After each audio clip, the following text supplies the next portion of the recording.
बैतरणी रे कमिछि बन्या जल हेले कमिनी चाषी दुख। आनंदपुर ब्लॉक हरिडापाड़ और पंचुपल्ली पंचायतवासी अनेक चाष नष्ट होईछि। एकर एकर जमी रे बैतरणी नदी पानी बुड़ी रहिथिबा बेले चाष काम किभଳି हेबो से नै चिंतारे भांगी पड़िछन्ति चाषी। पानी रे भासुछि विभिन्न परिबा फसल, धान तଳି सब नष्ट हेबाकु बसिलानी। बन्या जोगु व्यापक फसल नष्ट होइतिबारु चाषी माने मुंडरे हाथ दे बसिछन्ति।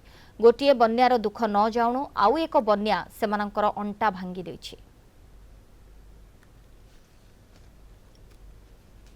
मुझे तला मारिक रखी 8 पण तला मोर भासीगला 7टा लोक मारी तला भासीगला एमती पानी काली मुझे रही से बिल भी नष्ट यही पारुटी आ चूड़ा चाउल आम बचमु कि वर्ष सारा आम क्षति ये बिस्कुट देदेले कौन आम बचीजु। आमर गोटे अपोजिट रोचे जोटा कि 19 मसीहा पर सांक्शन होता जोटा कि आमर चेक डैम हाँपाई चेक डैम ना गोटे सुइज डैम सिस्टम करूँ आसुँच आपण मैंने आंदपुरटा भांगी जाए आंदपुरटा कौन आम उपर ताकू साइज करदे पलाउन देखी दुखा देखी 4टा बेला पूरा मल्ले खाली बिस्कुट चेनाचूर आम बचीजु।